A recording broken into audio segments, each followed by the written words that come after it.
Estamos en presencia de Luis Moyá. Luis, ¿cómo está? ¿Qué tal? Bienvenido. Muchas gracias. Bueno, Luis es escritor, pero no solo escritor, habla de navegación, en concreto en este libro cuyo título es Eso no estaba en mi libro de historia de la navegación. Habla de aspectos de anécdotas, pero no solo anécdotas, de historias, pero no solo historias. Es una lectura de apenas 250 páginas que a todos puede interesarnos, a todos los que somos legos en esto de la técnica de la navegación, y lo ha escrito con ánimo de que sea lo más inteligible posible, porque usted es marino. Yo soy marino, De oficial hecho, de la Armada. es capitán de navío de la Armada, piloto naval y diplomado del Estado Mayor. De manera que es militar y que es además escritor, que es algo que en nuestras armas y en nuestras letras, por lo general, ha ido casi siempre unido. ¿Sí? Cuantísimos hombres de armas lo han sido también de letras y viceversa. Algo que parece que en la posmodernidad contemporánea parecería que entra en conflicto. Acabamos de escuchar y de ver a la alcaldesa de Barcelona, Ada Colau, la misma que se refirió a Álvaro de Bazán, no, a Cervera. A Cervera, al almirante Cervera como un facha, y que está, en sus propias palabras, desborbonizando Barcelona. Esta mujer, si se le dice que la mayoría de nuestros grandes hombres de letras lo fueron también de armas, y muchos de ellos, como es el caso de Quevedo o Cervantes, fueron miembros de los tercios, pues seguramente esta mujer no acaba de entenderlo. Bueno, pues esto ha sido la práctica habitual, y aquí tenemos un ejemplo contemporáneo de que esto sigue siendo así. Señor Moyá, cuéntenos un poquito de este libro. Por cierto, Editorial Almuzara, y como siempre de esta editorial, qué bien editado, qué portadas más atractivas y qué grafismos, qué bien lo hacen. El contenido, desde luego, no lo merece. Cuéntenos algo del contenido. Bueno, pues el libro, eso no estaba en mi libro de Historia de la Navegación. En realidad es una continuación de otras 8, 9, 10 obras similares, que son todas, eso no estaba en mi libro de Historia de el arte, la navegación, en este caso, en fin, de la muchas guerra civil, cosas. hemos tenido muchos autores, sí. Bueno, pues en este caso estamos hablando de la navegación, las exploraciones más importantes, los descubrimientos, el arte de navegar, y también, como no, su antítesis, que hablando de la navegación, la antítesis no es otra cosa que el hundimiento de los barcos, ¿no? Los naufragios. Porque es que hay una magia especial en esto de los hundimientos, ¿no? Que parece que cuando el mar se traga un barco, que es una tragedia, ¿no? Sin embargo, lo cubre con una pátina de misterio y lo cubre con una pátina de leyenda. Ahí tenemos, sin ir más lejos, al príncipe de todos los naufragios, al Titanic, ¿no? Cuántas letras, aquí desde luego se habla mucho del Titanic también. ¿Cuántas letras nos han escrito del Titanic? Y bueno, aquí también recogemos algunos otros naufragios, recogemos también el mundo del mar en el cine, el mundo del mar en la literatura, misceláneas, las mujeres de mar, que las mujeres parece ser que es cosa de ahora cuando se están embarcando. No, las mujeres vienen embarcando desde hace mucho tiempo. De hecho, la primera almiranta que hubo, Isabel Barreto, estamos hablando del año 1600 y pico, ¿no? Es decir, que hablamos también de una parte muy romántica como son los animales en el mar, ¿no? Porque lo mismo que en casa tenemos animales de compañía, en la mar también se llevan animales de compañía, y por ejemplo en el Titanic había 10 perros, contamos la historia de estos 10 perros, historias de gatos que sobrevivieron a múltiples naufragios. Hablamos, me parece muy bonita la historia, no sé si la conocerán nuestros oyentes, en el Océano Atlántico, el Alisio termina aproximadamente en los 10 grados norte y empieza en el hemisferio sur en los 10 grados sur. Esto significa que esos 20 grados que se montan sobre el Ecuador están desventados, y entonces allí llegan los barcos, y antiguamente era una zona, una franja que costaba mucho superar. Los ingleses, cuando llevaban caballos para sus conquistas, había veces que se quedaban allí empantanados. El caballo es un animal que si no se le atiende con agua debidamente se pone muy nervioso, y ahí acostumbraban a lanzar los caballos al mar, cuando no podían alimentarlos o darles de beber. Y esto me llama la atención porque los ingleses le llaman a esa franja Horses Latitude, la latitud de los caballos, y Jim Morrison, el vocalista de los Doors, escribió una canción preciosa dedicada a estos caballos. Bueno, hablamos en general de los animales en el mar, hablamos también de los submarinos, que es una práctica de navegación diferente, puesto que uno no puede ver, uno no puede nada más que ver por unos sensores a través del periscopio, a través de los audífonos. En fin, recorremos un poco todo lo que es el mundo del mar, sus misterios, sus leyendas, sus mitos, desde las primeras navegaciones hasta las últimas. Y podríamos citar como la última, a lo mejor, la del desdichado submarino San José, ¿no?, argentino, ¿no?, que también hace ahora poco más de un año se perdió para siempre en el Atlántico. En fin, esto es un Con poco... un precedente con un submarino ruso, el Tusk, famoso. El Kursk además es que fue una tragedia retransmitida casi en directo, porque fue en verano, y se hundió en el mar del norte, perdón, en el mar de Barents, y se hundió en poca profundidad. Los rusos, siempre tan herméticos y siempre tan cerrados, pues no quisieron decir nada, y hoy sabemos que después de hundido, durante 7 u 8 días, hubo vida a bordo. Hubo gente que se refugió en la popa y mantuvo la vida mientras hubo oxígeno, y dejaron notas escritas que un poco hablan de la tragedia de una persona allí que no puede salir, ¿no?, y al mismo tiempo de la cerrazón soviética, que no dejaron ser ayudados, ¿no?, y quizás se podía haber salvado la vida de esta gente. Hay historias de submarinos verdaderamente que ponen la piel de gallina, ¿no? Esos 99 hombres del Scorpion, el segundo submarino nuclear norteamericano perdido, que es curioso porque se perdió, derrota a Norfolk, de repente no llegó a Norfolk, ya no se sabía nada de este submarino, y fue entonces cuando supimos que en la isla de La Palma, en el lado occidental, hay un pueblecito que se llama Puerto Naos, donde nos decían que los americanos tenían un laboratorio de escucha sismológica. La isla de La Palma tiene un volcán activo al sur, Cumbre Vieja, y resultó que no era tal, era un laboratorio de inteligencia acústica. Entonces fueron allí, recogieron las señales del océano y encontraron el 22 de mayo, estamos hablando del año 68, Guerra Fría, encontraron a las 6 de la tarde pues 15 ruidos, de los cuales el primero era una explosión y los 14 restantes implosiones, es decir, una explosión ha hundido el submarino y mientras se va precipitando al lecho del océano va implosionando por la presión los distintos compartimentos que son. Y entonces, cruzando el registro, la demora de esa explosión con la derrota que lleva derrota a Norfolk, pues encontraron el lugar, bajaron y allí lo encontraron.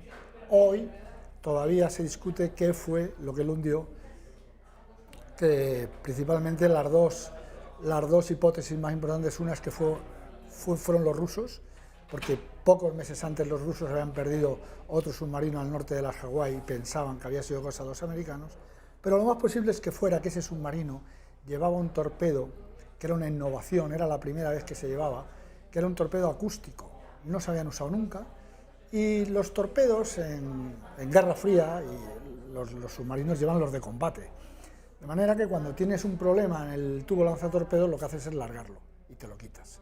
Pero era un torpedo acústico, de manera que debieron largarlo porque pudieron haber tenido algún problema. ¿Qué es eso de un torpedo acústico? Un torpedo acústico es un torpedo que se lanza y tiene un sensor que escucha un ruido, en este caso las hélices del enemigo, y va a por esas hélices. Bueno, los infrarrojos Como los infrarrojos, por ejemplo, en misiles aire-aire, que van buscando las exhaustaciones de las toberas de los reactores. Bueno, pues este iba buscando el ruido. Ocurrió que tuvieron que lanzar ese torpedo porque probablemente tuvo algún problema eléctrico de baterías, y al lanzarlo se activó, buscó algún ruido y el único ruido que encontró fue el del propio submarino. Como era la primera vez que lo lanzaban, quizás no tuvieron en cuenta parar los motores. ¿Tal torpeza es posible? Cuando esas cosas pasan porque llevas un torpedo, es la primera vez que te pasa, estás en un momento de tensión, lo lanzas y cuando te quieres dar cuenta, estos torpedos tienen velocidades de 50 y 60 nudos y ya te han alcanzado. Iba a decir, ¿usted ha sido oficial o a un militar siempre hay que decir usted es oficial? ¿Usted es militar o ha sido militar? Bueno, yo soy militar porque yo todavía no estoy jubilado, de manera que yo personalmente y particularmente lo soy. ¿Y cuando se jubila un militar sigue siendo Yo militar? creo que esto es como los sacramentos, ¿no? Que es una condición que se adquiere y ya uno no deja de tenerla, ¿no? Por el hecho de que administrativamente uno caiga de este lado o de aquel, ¿no? Bueno, usted es militar, es oficial y por curiosidad, usted entiendo que ha estado cuando uno se mete dentro de un submarino, ¿se embarca en un submarino? Se embarca en un barco, pero en un submarino también se embarca. Sí. Y entiendo que ha hecho vida a bordo, ha estado durante muchos años. Tiene que ser aquello Bueno, es en fin, vocacional. bastante A mí claustrofóbico y bastante... Bueno, a mí me encanta, no los submarinos particularmente, porque yo no soy de submarinos. Yo, al contrario, mi especialidad dentro de ser oficial de la Armada es piloto, y como tal piloto antisubmarino. Es decir, yo me he pasado la vida en la época de la Guerra Fría persiguiendo los submarinos soviéticos que salían de Odessa, buscando el estrecho de Gibraltar, les hacíamos un seguimiento y les íbamos pasando los datos a los americanos. O sea, al revés, yo me he pasado la vida persiguiendo submarinos, pero he estado en submarinos y desde luego admiro a los submarinistas, porque tienen que ser hombres con nervios de acero, y si te gusta, y a mí me gusta, es una vida muy bonita. Siempre se ha dicho, yo sospecho que como mucha parte de nuestra leyenda negra tiene pocos visos de realidad, que la gran armada de la historia ha sido la británica, la inglesa. Sin embargo, ahora últimamente estamos asistiendo a reivindicaciones de nuestra propia armada como quizá la más importante de la historia. Que siempre se ha dicho que la infantería española, los tercios en particular, pero la infantería en general, los españoles por tierra hemos sido invencibles, pero que por mar han sido los ingleses. ¿Usted qué piensa? Bueno, va por épocas, lógicamente. Después de la Primera Guerra Mundial, cuando acabó la Primera Guerra Mundial, que acabó con 3 de los 4 imperios existentes, acabó con el otomano, con el ruso y con el imperio alemán, pues el único imperio que permaneció fue el inglés.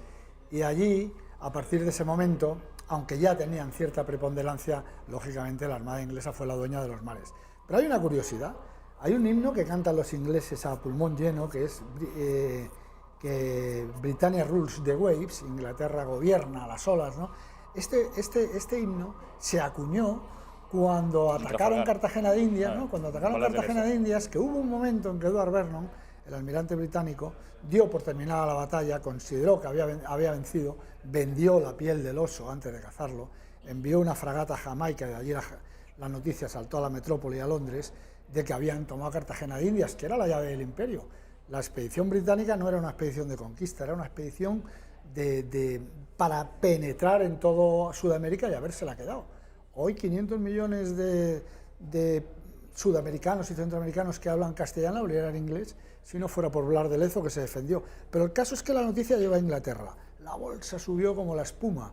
Se hicieron homenajes en ausencia a Edward Vernon. Se acuñaron monedas que hoy son la vergüenza de la Marina inglesa. Nosotros las tenemos en el Museo Naval y a mí me gusta contemplarlas con esta misma risa que se me está dibujando ahora. Y lo cierto es que acuñaron este himno, Inglaterra rules the waves, pero no. Es cierto... El honor español humillado, y salía Blas de Lezo arrodillado y Vernon sometiéndole con una espada. Curiosamente lo ha arrodillado porque se apoya en la rodilla que no tenía y le ofrecía la espada con el brazo que no tenía. O sea que pero que tenía inutilizado, ¿no? Bueno, el brazo lo tenía inutilizado, sí, pero no podía hacer uso de él. Pierna no tenía, de rodilla para abajo, ni ojo izquierdo. Y... A mí siempre me ha fascinado, ¿sabe qué, señor Moya? Hay una de las definiciones más hermosas sobre qué es España, que dice: España son los marinos vascos y las naves castellanas. Es una definición que da la medida de cuán importante ha sido nuestra vocación marítima. Las 2 columnas de Hércules, el plus ultra, que al principio fue el non plus ultra, son todo elementos que hacen de la identidad española una identidad necesariamente que se desborda a sí misma, y se desborda a sí misma necesariamente por medio de naves, a través del mar. Y esto, como digo, da la medida de cuán importante ha sido para España la navegación y la trascendencia del dominio de los mares. Esto muy pocas naciones lo han tenido. O sea, si hubiera que escoger 3 o 4 naciones en el mundo cuyas armadas han sido capitales, nosotros estamos ahí, ¿no? Sin duda. Piensa una cosa, cuando Europa pensaba que el mundo al completo era la propia Europa, navegábamos el Mediterráneo exclusivamente. En cierto momento empezamos a conquistar las Canarias y nos hicimos un país de 2 mares, primer país que tenía 2 mares, Mediterráneo y Atlántico. A continuación, con la llegada de Carlos I como emperador, incluimos un nuevo mar, el Mar del Norte, pero fuimos los primeros al mismo tiempo en el Pacífico. Cuando los demás estaban limitando a un mar, o como mucho 2, como Portugal, España estaba ya en 4 mares. Y a este respecto, todo esa España, ese imperio, en el que no se ponía el sol, desde luego tenemos que romper una lanza a favor de los marinos vascos, empezando por Juan Sebastián Elcano, que está este año de cumpleaños, que cumple 500 años. Pero no es Magallanes el exitoso. Mire, a mí yo con eso lo siento, pero no. No, yo le puedo contar hasta 4 errores graves de Magallanes que estuvieron a punto de dar al traste con la expedición, pero no quiero decir tampoco que Magallanes no tenga mérito, que lo tiene y mucho, pero lo cierto es que empezó una expedición que no culminó por sus propios errores y que culminó Juan Sebastián Elcano, un marino que apareció como maestre de la Concepción, que era poca cosa, porque fue ascendiendo en el escalafón y que fue el que terminó dando la vuelta al mundo y que fue el que terminó desafiando un mar que no conocía, porque los mares hay que conocerlos, sobre todo a la vela, hay que conocer los vientos, hay que conocer las corrientes. Juan Sebastián Elcano se lanzó, llevó a sus hombres a casa, que era lo que tenía que hacer, que era su misión, con 60 toneladas de clavo, que era lo que le habían cargado el rey. Eso era lo que había que haber hecho, esa era la misión, y la hizo Juan Sebastián Elcano. España son los marinos vascos y las naves castellanas. Acabo de escribir así, a vuela pluma, una relación de marinos vascos que a mí se me ocurren y casi siempre coinciden con los más, o con al menos algunos de los más brillantes. Por supuesto Lezo, Elcano, de Guipúzcoa, Oquendo, Legazpi, conquistador de las Filipinas, Churruca, Urdaneta. Es desproporcionado el papel de los vascos. Fíjense ustedes, el País Vasco envenenado desde hace un siglo en ideologías tóxicas y antiespañolas. Bueno, pues esta gente estuvo siempre a la vanguardia del imperio y velando por su integridad, tal y como dejó escrito Blas de Lezo. Velamos por la integridad de España y de su imperio. Es absolutamente desproporcionado el número de marinos vascos y de oficiales vascos en la Armada con respecto a la población de las Vascongadas. ¿No le parece? Sí, sí, completamente. Estamos hablando de una época en que el País Vasco formaba parte de la Corona de Castilla, pero eran un grupo de hombres, primero, que el lugar de nacimiento te condiciona. Estos hombres aprenden a navegar persiguiendo ballenas por el Cantábrico y eso es mucho aprender. Otros aprendieron en el Mediterráneo, que es una balsita, comparado con esto. Y entonces una vez, eso es como, yo siempre digo que el que ha conducido, como yo, cuando estaba en la OTAN en Nápoles, el que ha conducido en Nápoles ya puede conducir en cualquier lugar del mundo. Pues el que ha navegado esos mares cantábricos ya puede navegar por los mares que les pongan por delante. Son desde luego una playa de navegantes que es para quitarse el sombrero. Y por último, un último asunto. Las gestas y las hazañas de los españoles conquistando la mayor parte de lo que por aquel momento era terra incógnita, todo esto era consecuencia, por supuesto, del arrojo, de la bravura, de hombres corajudos, valientes, guiados también por una fe y seguramente una motivación trascendente, pero también y sobre todo por una tecnología que estaba a la vanguardia de las tecnologías del mundo. El equivalente a la tecnología espacial hoy era la tecnología a la que los españoles llevaron a la vanguardia en aquellos años. Sin embargo, España siempre se la ha tenido, históricamente también, y por supuesto en el presente, como un país sometido por la religión, en el que la ciencia no ha sido, desde luego, una de las ramas más brillantes de nuestro saber, un país que se ha dedicado más a las artes y al humanismo, a la pintura, a la escritura, pero esto de las ciencias y las tecnologías no nos hemos llevado nunca bien, y sin embargo ahí estamos. Cierto. Hay quien ha comparado, ya por mantenernos en el contexto de la navegación, hay quien ha comparado a la gesta de Cristóbal Colón con la llegada a la Luna. En ese sentido, a mí me gusta decir que esto, por ejemplo, de que hizo Juan Sebastián Elcano, lo que hicieron aquellas expediciones que salían a mares ignotos, desconocidos, es un poco lo que se hizo en los años 70, los años 80, con el lanzamiento de esas sondas interestelares, las Pioneer, las Voyager, que hoy siguen surcando el espacio en busca de otras civilizaciones. En ese contexto, hablando de tecnología, a mí me gusta decir que el litoral andaluz de entonces era el Cabo Cañaveral de hoy. Es decir, que no tenemos, vamos, es que no es que no nos tengamos que avergonzar, es que tenemos que sacar pecho, porque lo que hemos hecho y lo que hemos dejado por ahí es una cosa, vamos, que son muy poquitos países los que pueden decir que han hecho todo esto. Les voy a leer porque la portada, ya les digo que es preciosa, que este libro está inserto en una serie de libros, en una colección de libros que abordan la historia desde un punto de vista, podríamos decir, poco ortodoxo. Eso no estaba en mi libro de Historia de la Navegación. Aparece el almirante... ¿cuál es este? Este es Álvaro de Bazán. Álvaro de Bazán, uno de los héroes de Lepanto. Y la contraportada dice: ¿conoces la historia del Mary Celeste, el bergantín estadounidense que fue encontrado desierto y navegando a la deriva? Fue un barco fantasma, dicen. ¿Sabes por qué no es recomendable echarse a navegar un viernes o el primer lunes de abril? Esto podría respondérnoslo el señor Moyá inmediatamente, pero vamos a dejarles a los espectadores que compren el libro. ¿Sabes por qué no es recomendable echarse a navegar un viernes o el 1 de abril? ¿Y por qué no se debe silbar a bordo? Bueno, perdona que te interrumpa, déjame decir que hay un capítulo entero dedicado a las supersticiones, que en el mundo del mar son muchísimas y muy curiosas todas. Supersticiones. Supongo que esto de no silbar a bordo tiene que ver con esas supersticiones. ¿Por qué tuvo Elcano que hipotecar su barco a unos mercaderes saboyanos, lo que le hizo sentarse en el banquillo acusado de traición? ¿Quién fue la primera mujer almirante que mandó buques españoles en la mar? Esto está además muy de moda, y reivindicar el papel de la mujer en las armas españolas siempre es algo muy sano. ¿O por qué los cocineros de los barcos solían ser cojos y no podían fumar de noche a bordo? ¿De dónde viene la expresión marinera ponerse las botas? En fin, yo creo que es un libro delicioso, explicado por una persona que ya han visto ustedes, que se ha pasado por las manos seguramente todo lo que cuenta, porque es marino de profesión, es militar, y yo les invito a que se hagan con este libro de Almuzara, que seguro les va a interesar.